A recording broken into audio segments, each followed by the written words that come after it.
Listen, guys, I want to talk about saying no. Yeah, saying capital no and trusting your instinct. Basically, it's something that a lot of us we struggle with, but learning to say no is one of the best things that we can do for ourselves.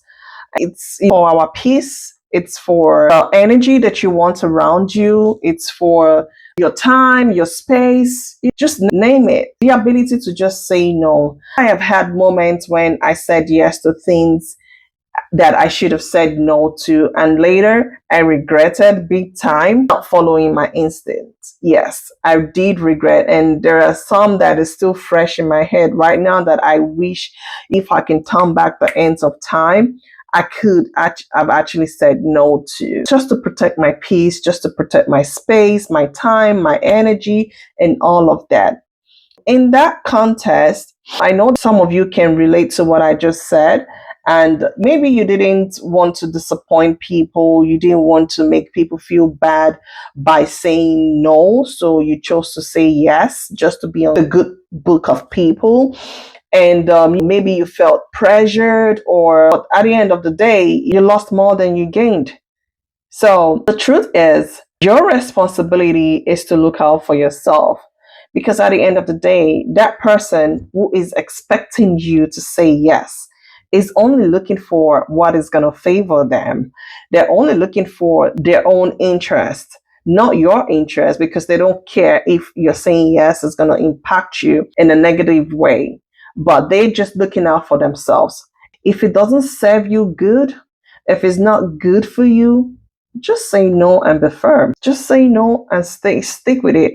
I'm not saying that you be selfish when people ask you for something that you can do. If you know that you can do, and it's not a big deal, it's not going to impact you in any way that would hurt you, you can do it. You can actually say no, follow your instincts, follow your guts, so that at the end of the day, you can limit the amount of regrets that you have. I'm saying this because I'm in the corner also learning this.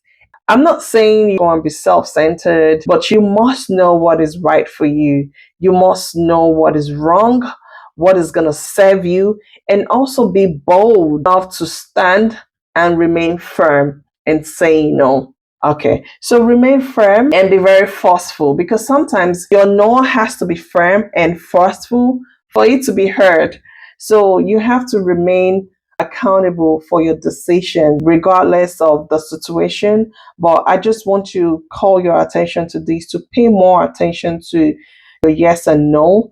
You have the ability to say no, and it's safer to actually say no, whether it's with friends, at work, your community, especially with kids.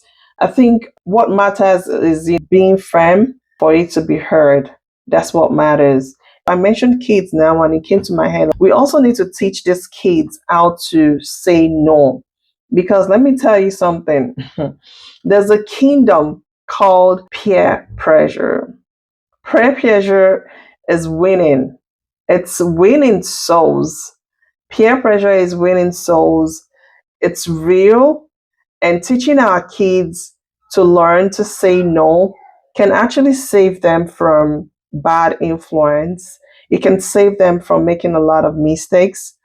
The other side to this saying no is accepting other people's no. Not everyone will say yes to us, of course, just like you wouldn't say yes to everybody. So just learn to accept and respect people's boundaries. At the end of the day, not everybody will say yes to you. Saying no can be challenging, but it isn't that you're trying to be difficult. It's not like you're trying to be mean. It's not like you're a selfish person. I think it's about protecting your peace, your space, your energy, your time, setting those boundaries so that if someone leaves your life because of that, it means they were never meant to be there. So at the end of the day, just respect people as much as you want them to respect your boundaries. And if someone leaves you because you said no, let them go. They were never meant to be there. The right people will understand, and they will respect your boundaries. Respecting other people's boundaries is very important as much as you want them to respect your boundary. So I just thought I should bring this up because there's real conversations we have here. So guys, thank you so much if you've watched it to this point, and I will see you in my next video. Thank you and ciao.